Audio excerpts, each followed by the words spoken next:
The spring series returned to headquarters today with All-Ireland champions Dublin arriving into Croke Park with a spring in their step. Armagh providing the opposition its first tonight. Indiscipline cost Cork home advantage last night when they travelled to Laois. Would they have a point to prove as a result?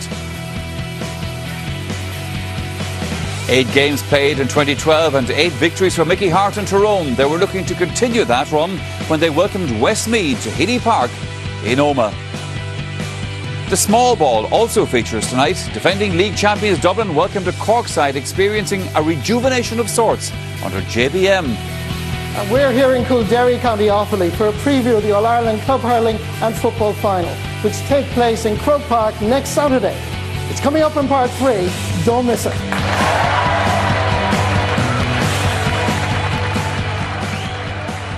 Hello and welcome to a busy League Sunday tonight. Now action from both the hurling and football leagues and those All-Ireland club finals. As Marty was saying there, we'll be in Coolderry in part 3 of the programme.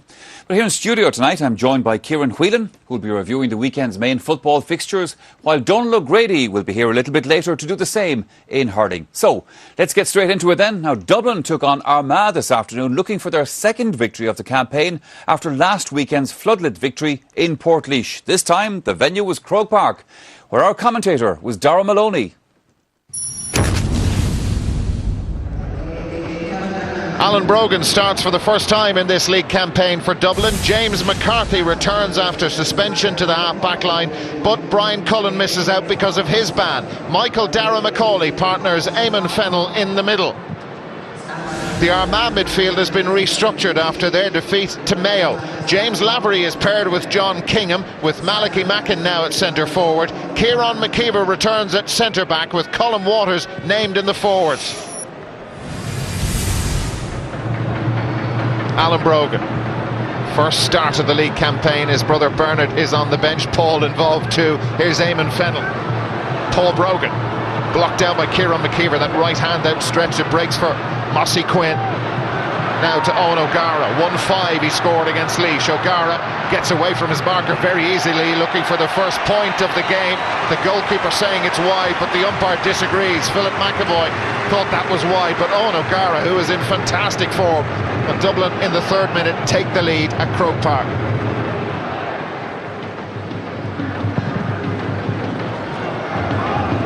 Decent kick from McAvoy. There's no wind at all. Great catch from Michael Dara McCauley, having the better. The two Dublin boys are of that midfield area. Michael Dara McCauley has gone down injured following the play, with Mossy Quinn can go left or right. Goes outside, and a goal by Dermot Connolly. He went left and Connolly absolutely buried that. McAvoy in the Armagh goal could only look at it as it sailed by. Wonderful goal, great finish from there. He still had an awful lot to do, Dermot Connolly. He's been in super form, and that full forward line absolutely flying. Already the sign's not good for Armagh. Drew with Cork, remember, then beat Kerry, came back down to earth against Armagh. Michael Dara McCauley getting into the groove, so is O'Gara. That was blocked down again. Another important intervention. On that occasion it was Brendan Donaghy who came to Armagh's rescue. Declan McKenna, and they are rattled big time. Could be in for another goal. Mossy Quinn, brilliant finish from Quinn. Terrible errors from the Armagh defenders. McKenna giving the ball away, no need to do that. Gave McKeever no chance. Went for precision, placed it in there. That's a great goal, and 2 goals in the space of about 60 seconds for Dublin, and Armagh are in a right mess. Michael Dara McCauley staying involved with the attack. Dermot Connolly. Connolly had his jersey pulled back, and they're enjoying this now, really in the groove. Paul Flynn. Malachi Mackin. Gavin McCarland. Rory O'Carroll, the Dublin fullback, has to go back for help, has it from Colm Waters, who's been prominent for Armagh. Now the shot from Aidan Forker, has he managed to hang on to that? That is a super point from Aidan Forker. Armagh need more of that, and pretty quickly. Their second score on the board in the 19th minute, but that's a glorious point.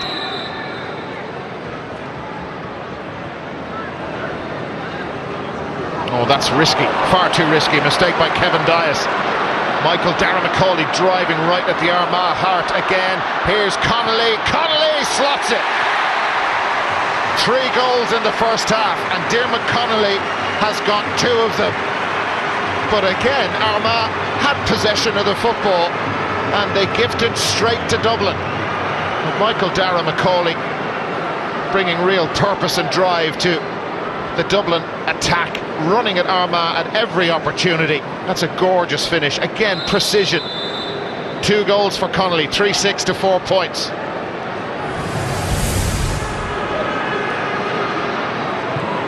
Michael Darragh-McCauley. He's just invited to drive again at Armagh. He will run all day, still going. Sets it up for his midfield buddy, Eamon Fennell. Fennell bearing down on goal. A point in the end, a good save by Philip McAvoy. Fennell went for power that time, absolutely drilled this, but straight at the goalkeeper, Philip McAvoy. Paddy Andrews is on for Dublin. Alan Brogan goes off. That's a great ball in to McParland of Armagh. Still a goal chance, and it's put in the back of the net by Caelan Rafferty. And at last the Armagh fans here in Croke Park have something to shout about. Good save initially, but Caelan Rafferty on hand to slot this home. And maybe, just maybe, there is some hope from Armagh. They've been much better in the second half, no question about it. Now Eamon Fennell. Davy Byrne, the Dublin sub in. Owen O'Gara out in front of his man. Diarmuid Connolly. He's got 2 goals already. Is this 3? Oh yes it is. The hat-trick man, Diarmuid Connolly. And again, just the pace and the power tore Armagh to shreds. It was all too easy. And once he got here, just one thought on his mind and another beautiful finish. 4 goals for Dublin, 4-13 to 1-8. 2 league points coming up. They haven't really been in question since they got to half-time. Brian Mallon. 3 in against Philly McMahon, who has a yellow card against him. Philly McMahon, the Dublin cornerback, so is in discipline going to come back to haunt Dublin again. And Philly McMahon has to walk. 2 yellows mean a red, and the Dublin cornerback has been sent off. Not a popular decision with the fans on Hill 16, but Dublin down to 14, and the free slotted over by Brian Mallon. But the red card issue will be a talking point after this game. There have been so many plus points for Dublin, a huge score, 4-17 to 110 now. They finished the match with 14 players. Philly McMahon sent off for 2 yellow cards, but all in all, a very impressive showing by Dublin. They won it by a huge margin, kicked 13 wides as well. Dublin have beaten Armagh 4-17 to 110. They opened us completely up by running at us from all areas of the field. We get totally wiped out in the middle of the field and in that middle section, and when you do that, you're always going to put your defence under awful pressure. I thought our discipline had been brilliant up to that time, and looking at it on the screen, it looked like he was just going for the ball, and he was a bit clumsy. So, but look, we can't afford to be clumsy. We have to eradicate it, because you can't be losing men, and that's too many times now.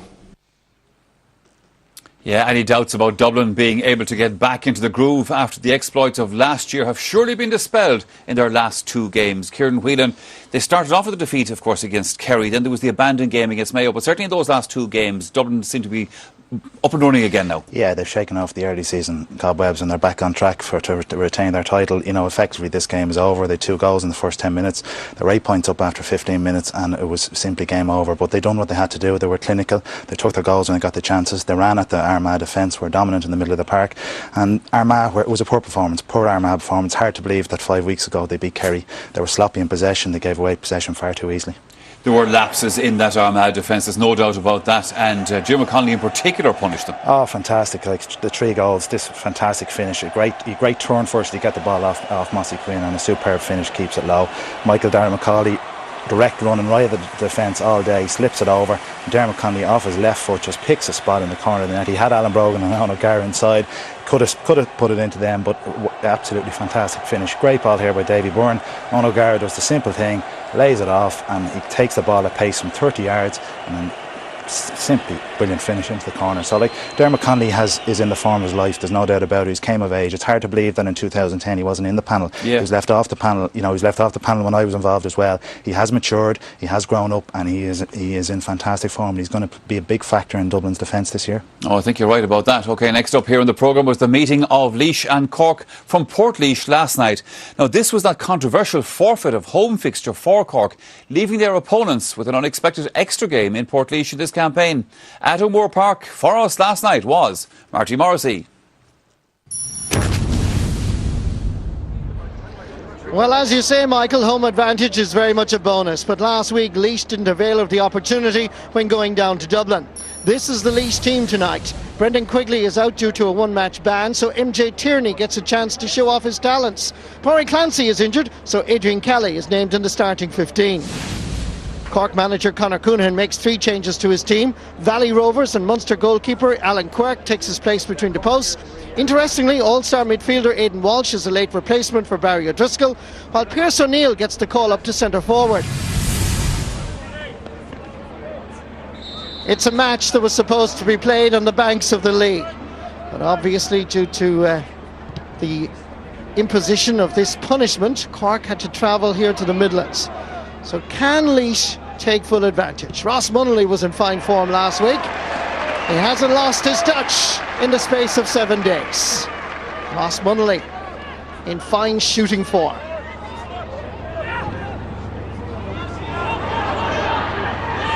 Donegal O'Connor surrounded.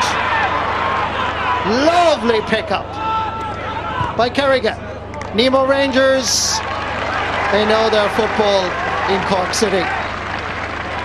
What about this for skill by Kerrigan? Absolutely beautiful. Nice combination football from Cork. Noel O'Leary is there, so too is O'Neill! A cracking shot! He just has the knack, the talent, the skill to shoot spectacular goals. Watch this for potentially goal of the month in the month of March. He crashed it past Owen Gulligan.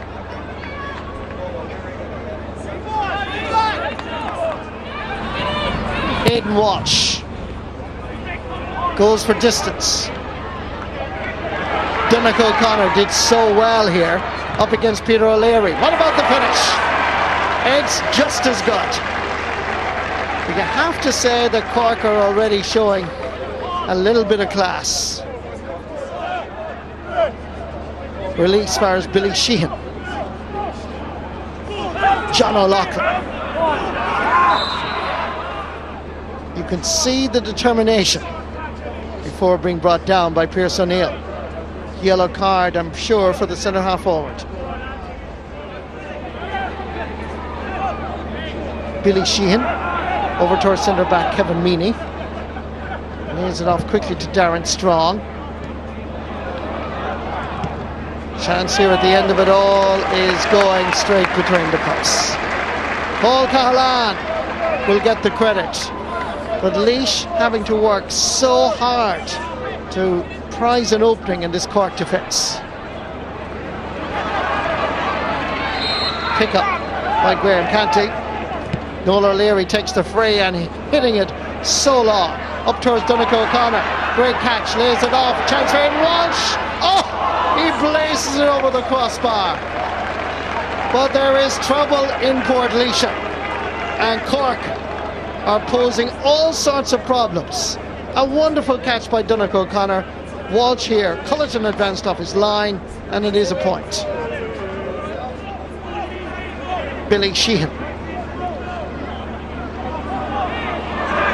Just taking his eye off it momentarily was Damien O'Connor. You don't do that against a really good side like Cork. And Laois are in trouble big time. Aidan Walsh inside, there's a chance of another goal. His name is Colm O'Neill. but Cork are absolutely prizing open this Laois defence, and Laois are facing a hammering. Aidan Walsh to Colm O'Neill, crash, back of the net. MJ Tierney takes the hits from Graham Canty. It's a chance here for Laois as they go for the goal. There's a blatant push in the back. Here's O'Neill going to be spoken to. Yellow card. Second yellow on the way, it would seem, and that's a red. Ross Munnell. In the centre, John O'Loughlin. 4 players around him. Pops it out to Faraz Munnelly. Chance for Colin Begley, who's been quiet all evening. Good effort. Good score. Difficult angle. Just a few metres inside that sideline, far side of the field. Are they worried? Doesn't look it so far, I have to admit. Paul Kerrigan with Kerr Healy. Nice little jink inside by Kerrigan. Still Kerrigan. Needs a little bit of support outside. Has to drop the ball under a lot of pressure. Still Kerrigan. Cork retain possession. Colm O'Neill. It's high. It's dropping right over the crossbar. Colm O'Neill now has a personal tally of 2 goals and 3 points. Ross Munnelly. Peter O'Leary is having a go, but it's dropping well wide.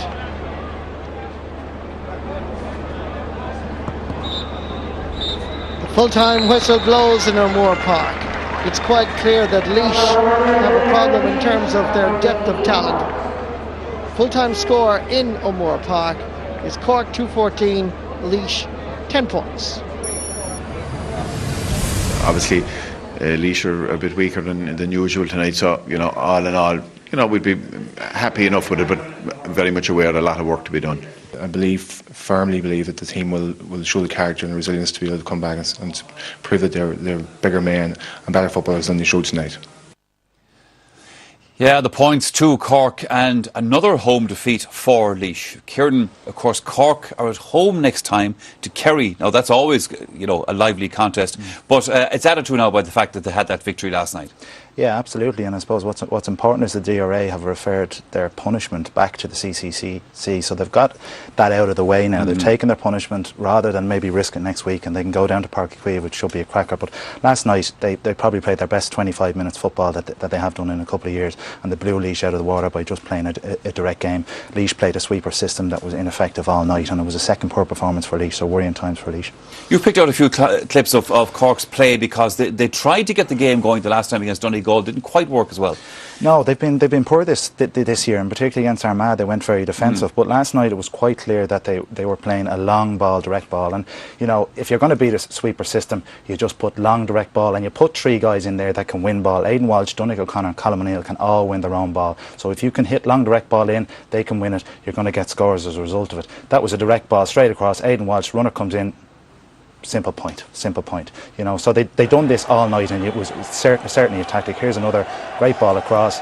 Donegal O'Connor unlucky, good save by the keeper. And again, Noel O'Leary, long ball in. Again, look at Aidan Walsh here. This is how you beat the sweeper system. Caught by the full forward, catches the ball, and Aidan Walsh runs into the space. One of his criticisms, we could be a better finisher, but certainly with those 3 guys in there last night, and it was the Aidan Walsh factor was interesting. Yes. Natural kind of footballer, not even an orthodox full forward. He was able to play in around the half forward line and the full forward line, and he done very well last night. Kieran, you also want to talk about the contribution of Colm O'Neill last night. Of course, we also saw him scoring that cracking goal.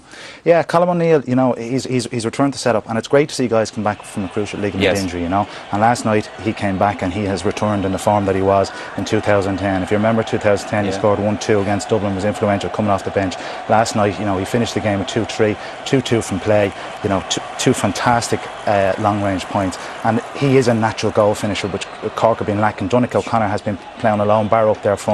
When he gets a chance, he takes it. That goal replicated the goal in the 2009 All-Ireland final. And again, they all come off just long, direct ball, simple play. lay off and bang, back of the net. So with Kieran Sheehan to return, Colm O'Neill, Donald O'Connor, Daniel Goulding, you would anticipate that is a step in the right direction for Cork, and they're also progressing just as Dublin are. Yeah, OK. For our next game here on League Sunday, we're going to move into Division 2. Of course, Tyrone have been setting the pace here, and last night they took on a Westmeath side down at the other end of the Division 2 table. Our reporter in Healy Park, Omagh, was Darren Frahill. Mickey Hart's Tyrone are a team on the move, and last night they continue their push for promotion with a comfortable victory over Westmeath. Carl Coney led the charge, kicking 3 early points as the home side raced into a 5-point lead. His early season form suggests he could be one to watch this year. Westmeath boosted their survival hopes with the recent win over Galway, but they had to wait 28 minutes for their first score. Sub Dennis Glennon got them off the mark. There was no letting up from Tyrone, who won a penalty just before half-time. Paddy McNeese was fouled by Michael Curley.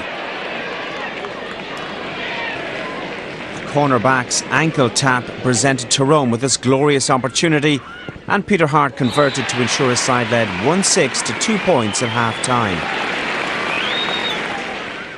The Ulster men extended that lead to 10 points with the second goal within 20 seconds of the restart. Mark Donnelly set up Martin Penrose, and he drilled the ball past Gary Connaughton. The Midlanders are clearly missing their Gary Castle contingent, and only for Dennis Glennon's attacking instincts, the scoreboard may have looked even worse. The Tyrrell's pass man ended the evening with 3 points, but his team looked way off the pace. There was no let-up from Tyrone. Carl Coney ended the game with 4 points. Owen Mulligan impressed yet again, and Shawnee Kavanagh was his usual menacing self. Even Westmeath's push for consolation ended in disappointment. Pascal McConnell denied Mark Gorman a goal in the closing stages. Keir Martin did pop over the point from the rebound. Pat Flanagan's side ended the contest with 14 men.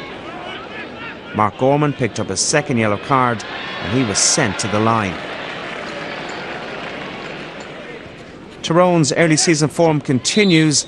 They were 2-11 to 8-point winners. Westmeath have a relegation battle on their hands. Yeah, the Summer Championship is still a while off, but on current evidence, Tyrone will have a big say in it. Kieran, moving on to another aspect of last night's game, there was a lot of yellow cards, and we saw the red card being issued there as well. There was, I think, something like 12 in the Dublin game today, and of course the double yellow for Philly McMahon being sent off. I know there was a few cards in the Galway Meath game. It seems that we talked about this recently on we talk about it every year, Michael. That's the reality, and it's beginning to be a bit of a bugbear because the intensity in the games over the weekend was very poor, and players are nearly afraid. Like, there's a ball on the ground, Alan O'Connor's going in, he's entitled to go for that ball. You know, the opposition player doesn't have it in his hand. Graham Canty, that's Peter O'Leary, and he dives into the tackle. Graham Canty picks up a simple yellow card. And these are just a range of yellow cards picked over the weekend. Here's Paul Bannon, does everything he's supposed to do. He got a yellow card for that. And Eamon Fennell, like, this is an interesting one. I think if you see Brian Maddon, he actually puts the brakes on, he tries to hold up, he slips. It probably looks a lot worse than it is. He was genuinely trying to avoid the tackle.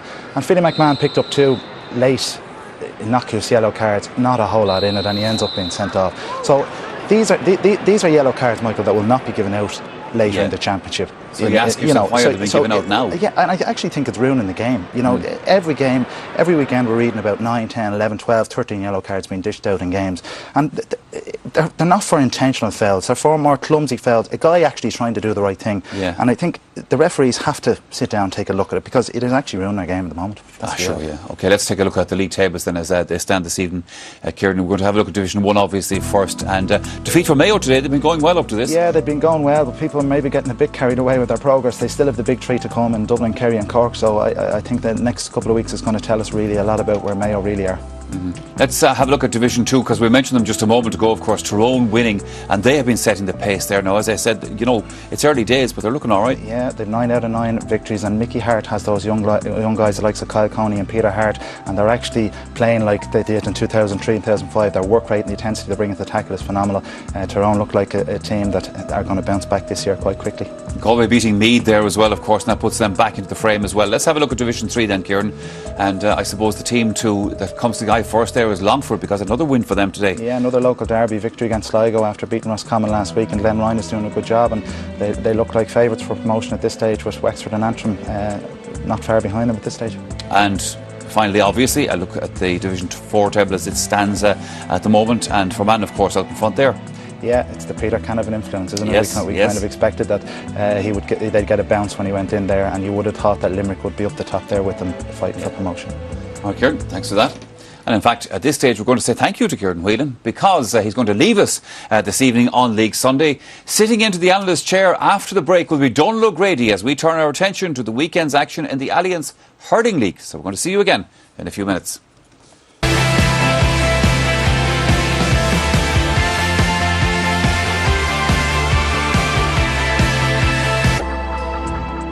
It's one of the highlights of the year in racing next week as we look forward to the annual Cheltenham Festival.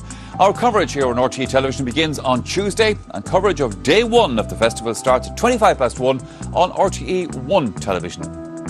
But back here on League Sunday, let me also remind you that later in the programme we'll be heading live to Coolderry in County Offaly to join Marty Morrissey ahead of next weekend's All-Ireland Club Finals. But for the moment, we're going to turn our attention to round 2 of the Alliance Hurling League. Now, Donal O'Grady has joined me here in studio, and I'll be chatting to him, of course, in a little while. Now, earlier in the programme, we saw the Dublin footballers win against Armagh at Croke Park this afternoon. Now, that was part of a double header with the hurlers taking on Cork. And the defending champions were in need of the points after losing to Galway in their opening game. The commentator on this one is Ger Canning.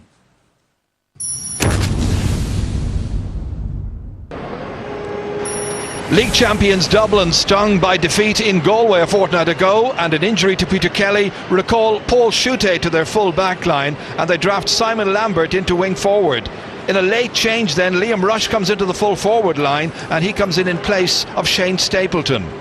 18 months ago, Cork's Owen Cadigan was playing in the All-Ireland football final. Today he lines out at left half back with the hurlers. That number 7 shirt used to belong to Sean O'Halpine. He's now in midfield, where his partner today is Tom Kenny in one of 2 changes made from the Waterford match.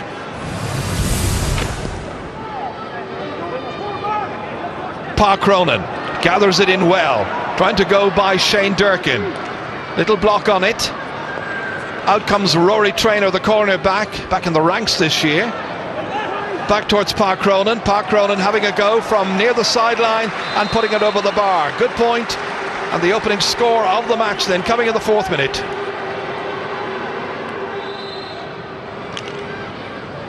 Touched on there by McCormack for Dublin. Pressure on. Dublin come looking for their first score. And that one has slipped in beautifully over the bar. Is scored by Paul Ryan. Ryan, who got a goal and 8 points last year when they played Cork down in Porky Queeve, a match which Dublin won, and then from there went on to the final where they beat Kilkenny. Up towards Liam Rush, happily recovered from injury. What a lovely ball inside here for Lambert. And that's tipped over the bar by the goalkeeper, by Donal O'Cusack. It should have been a goal. It's a point for Simon Lambert instead, off the keeper's stick. Comes to Danny Sutcliffe from St Jude's. Down into the corner once again, where Paul Ryan has taken up station, and Paul Ryan lets it off and lets it in with wonderful accuracy. A 3rd point of the match now for Paul Ryan. Look at the angle that confronted him, and he made little of it. Great score. Lehan. And that's his first point in the league at Croke Park. The bright young star, only 19 years of age, from Middleton. Johnny McCaffrey sending it in towards Ryan O'Dwyer, but it spills in beyond him, toward Dotsie O'Callaghan, back towards O'Dwyer. Here's Danny Sutcliffe. There's a goal on here, and it's stopped again. Out to O'Dwyer, foiled. Great defensive work by Cork, and Dublin will feel they had 2 goal chances in that last attack. Finally, Sutcliffe looking for something from it, and he does get a point which Dublin deserve.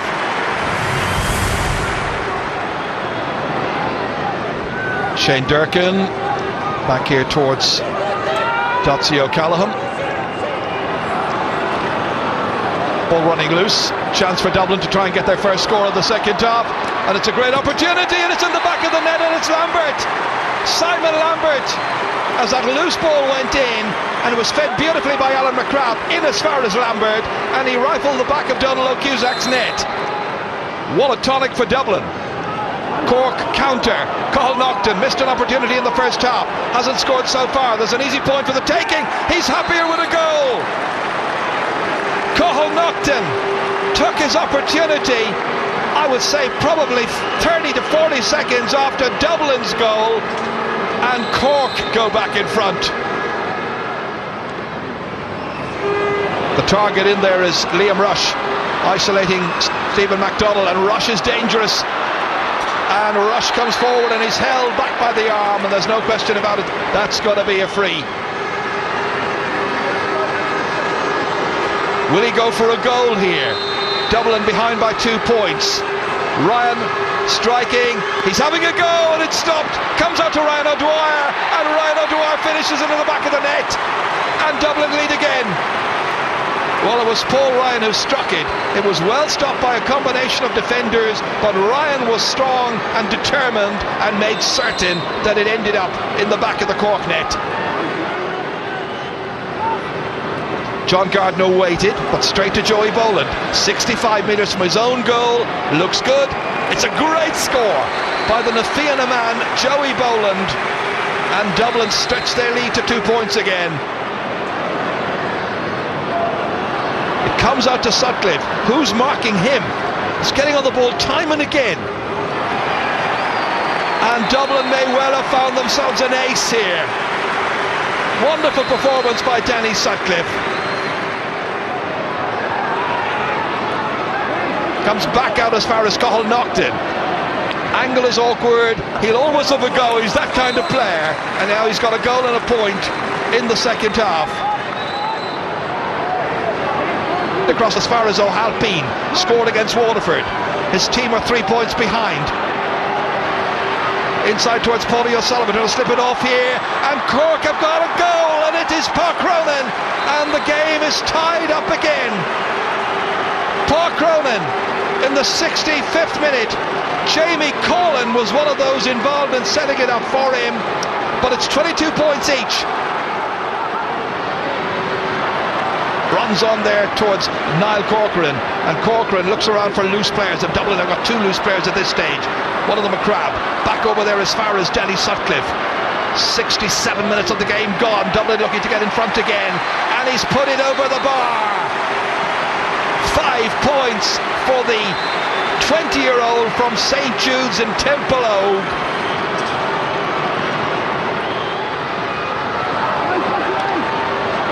Sweetnam.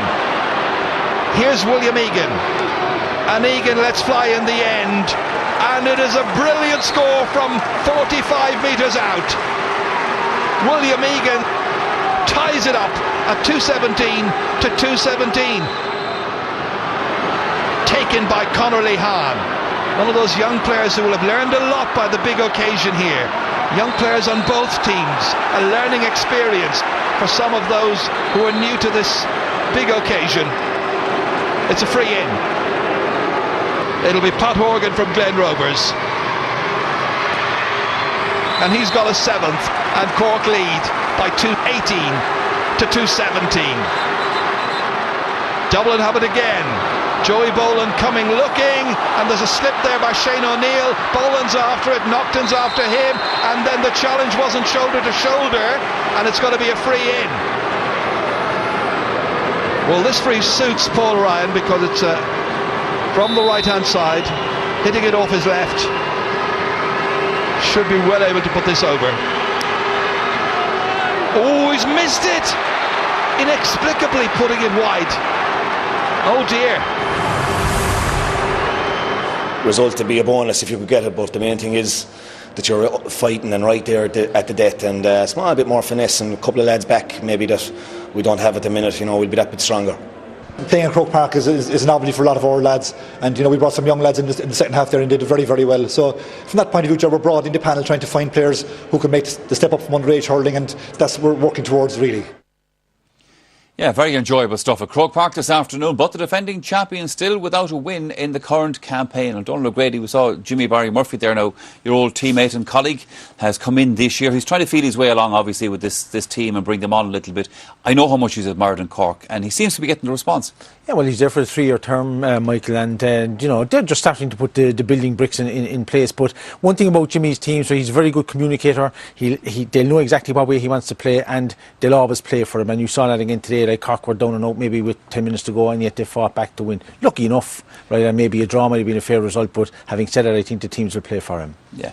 Let's look at the other side of it. Let's look at Dublin, because I heard Anthony Daly being interviewed on the radio afterwards, and despite the defeat, he was happy enough with the performance, because I suppose you could take positives out of it. Well, you had to take some positives out of it, because they were hammered by Galway 2 weeks ago. But you know, 2 points down, that's their league campaign nearly gone, and they'll go to Kilkenny in the next match. So you know, you had to give the team some positives, and they played well enough.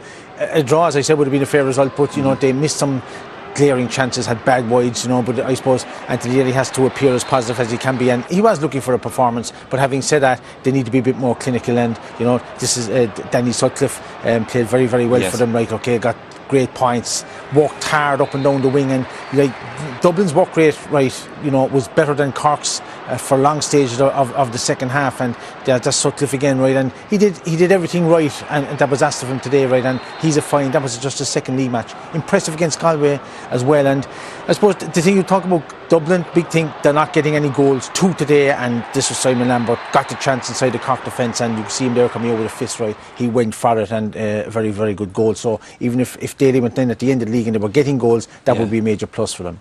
I mentioned the fact that Jimmy Barry is trying to bring on this Cork team, and obviously you're always trying to introduce fellas into the team and so on. He brought on a couple of lads today as well that I think kind of lifted the thing at the time that it needed a lift, maybe. Well, he brought on, I mean, we'd say William Egan came on at left half back, Jimmy Collin came on up front, Lachlan McLaughlin came on and went across to Mark Sutcliffe, right, and Darren Sweetenham came in midfield, and they definitely made a huge difference, right. Okay, this is Sweetenham here, lovely touch here, because you know, awareness, that's what you want, knock the ball up, and I think Cork got a good point out of this, right. This was Patrick Horgan here, right, or Conor Dehan, sorry, that got a very, very good point. 3 points for Conor Dehan as well, and he's just out of minor, so you know, and Evergreen, Sean Og, and Jimmy Collin, you see here, shows great awareness there. A lot of players would have tried to smack it straight away into Gary Maguire, but might have blocked it, but flicked it across, and Park Cronin got goal, and that's William Egan done, you know, getting the equaliser to make it 2-17 off when Cork were dead and buried at the time. So Jimmy Barry Murphy will be very, very happy with, you know, with the substitutions. All youngsters, all came on, and they added to the energy and the forceability levels, if you like, of Cork that were lacking up to then. Don, let's talk about 1 or 2 of the other matches that were played today. There was a very good game down in Thurles, Tip beating Galway in the end. That was important for Tip. Very important, Michael. They had to win that one because they were beaten by Kilkenny the last time, right, okay, and they came in for a lot of stick. I actually thought that they did well enough. I mean, the thing is, you didn't want to go down to Kilkenny with all guns blazing and come home with your tail between your legs. So I think that they've targeted the other games, and nip and tuck, pulled away in the last 2 minutes and got 2 points. They'll be well pleased with that, as will Galway with their display, but I suppose Galway will feel that, look, if they had drawn today, it would have pushed them into the semi-final almost. All right, Donald, time for us to take another break here on League Sunday, but do please stay with us, because coming up in part 3, we'll be turning our attention to next weekend's All-Ireland Club Finals at Croke Park, and we'll be heading to Coolderry in County Offaly to join Marty Morrissey. So stay with us for that. And the crack is mighty here in Coolderry, as we look forward to the All-Ireland Club Finals in Croke Park next Saturday. That's all coming up in part 3. And you're welcome back again to League Sunday. Now, next weekend we have the highlight of the year in Club Championship, the St Patrick's Day hurling and football finals from Croke Park. And the coverage here on RTE2 television next Saturday night.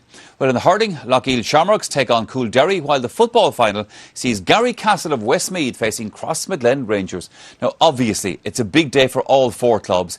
And for a flavour of the excitement that's building up ahead of the St Patrick's Day finals, we're going to head live now to Coolderry, County Offaly, where Marty Morrissey joins the locals in the parish hall, a hall that has already been very busy, I gather, Marty, this particular Sunday. Yes, indeed, Michael. You're very welcome to the Coolderry Community Centre.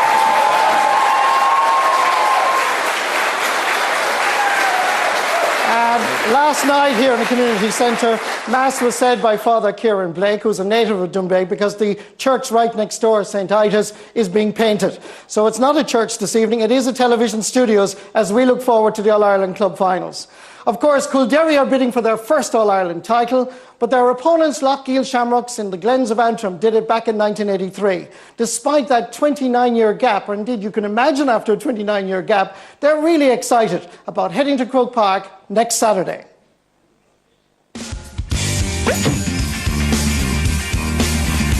Lochgiel are a traditional hurling club. You know, they don't participate in any other sport or as of such.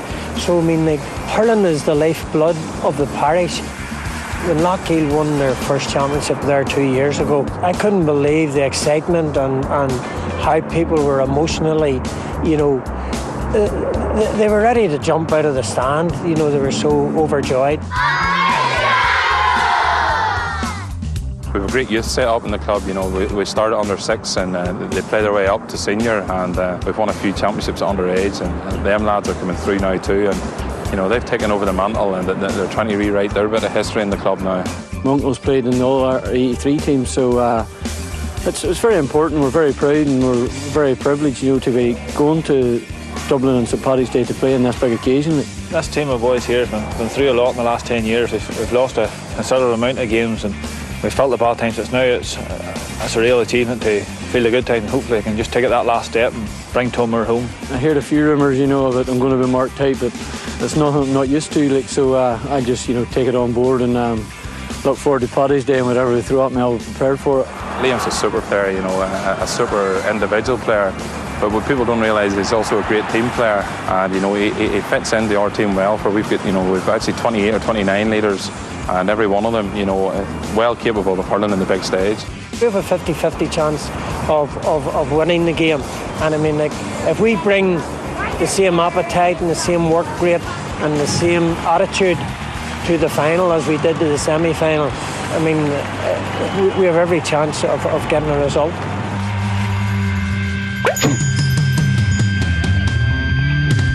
Yes, indeed. Jim Nelson, who was manager of the Antrim team that beat Offaly back in 1989, shocked them indeed in an All-Ireland semi-final, now coach of Lochgiel Shamrocks. Well, you're very welcome to Coolderry, the home of Offaly hurling, the home possibly, you never know, of the All-Ireland club title around 3:30 next Saturday evening. We're joined by the manager, Ken Hogan, and the captain, Brendan O'Mara. You can give them a big round of applause and welcome.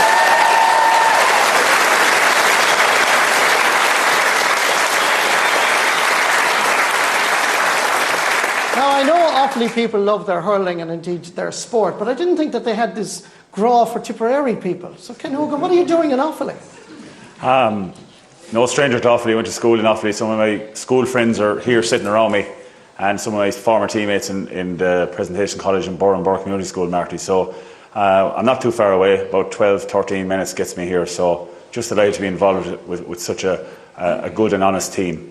Well, obviously, having spent the afternoon and the evening here in Coolderry, we know that they love their hurling, but they're a good-looking crowd as well, Ken, I have to say. So tell me, what is it like, Coolderry?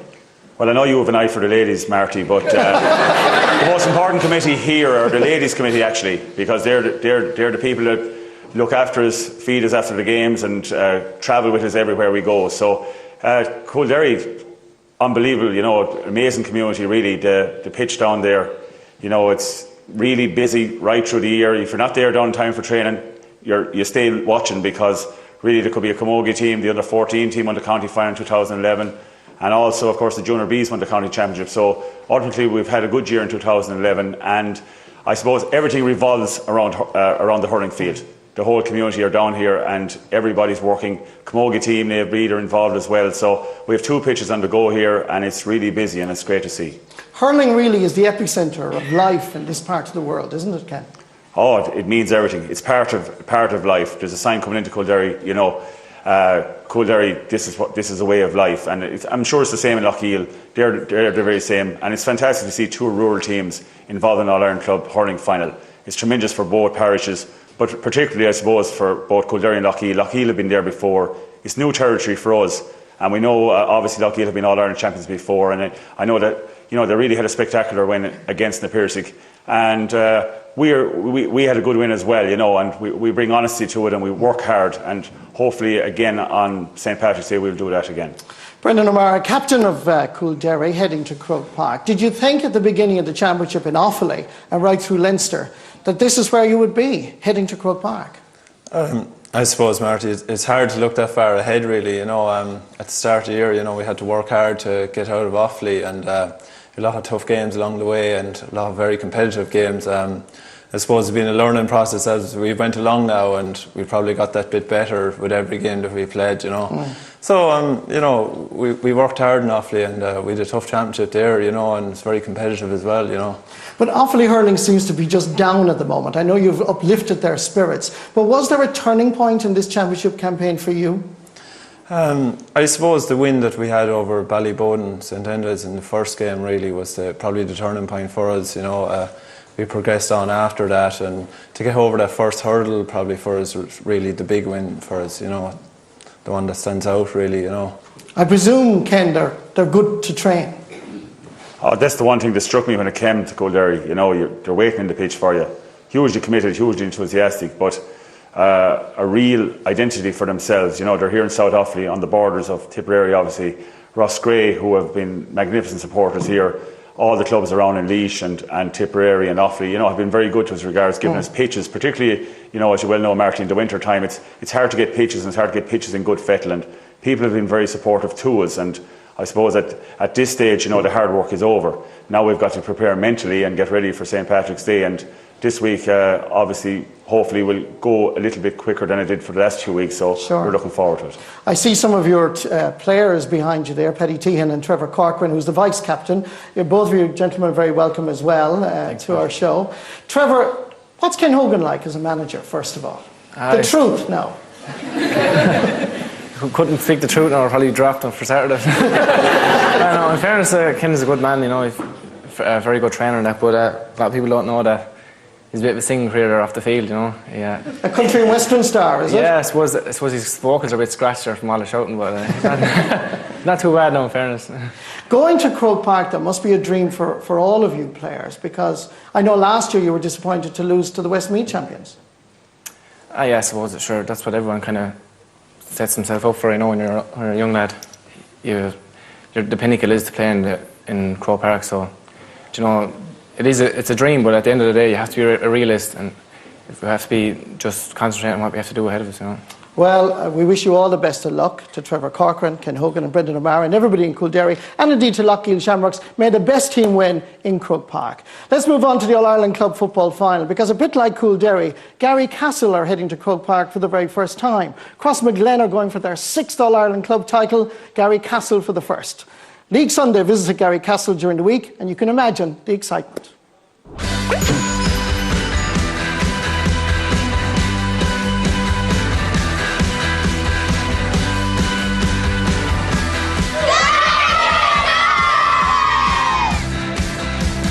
Our dream when we started out was to get a bit of land big enough just to fit in 2 pair of goalposts and play a game of football on.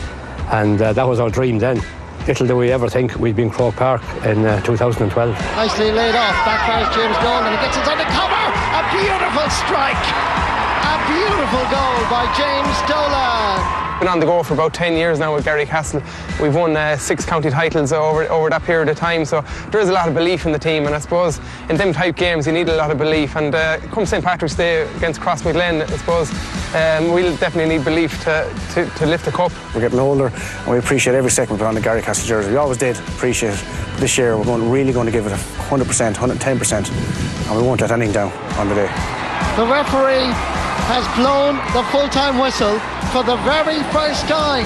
Garrycastle from County Westmeath are going to head to Croke Park on All-Ireland final day. Had great success led by the Dolans, Daisy Dolan, you know, now John Gaffey, Doran Hart. So they're fantastic, you know, David Shaughnessy, who's had inter-county and brought the first Leinster title back to Westmeath. So they're going to build on their experience, but you know, they're also fantastic sportsmen. we are going in as underdogs, and that's the way it is. Like, they have achieved so much over the past few years, but we certainly don't fear anything on St. Patrick's Day. They're unparalleled really in club success, and we're there on merit and we're there to win, and it will be a tough battle, no doubt, but we intend to bring all our good play, our experience to the table there against them, and get the best man win on the day.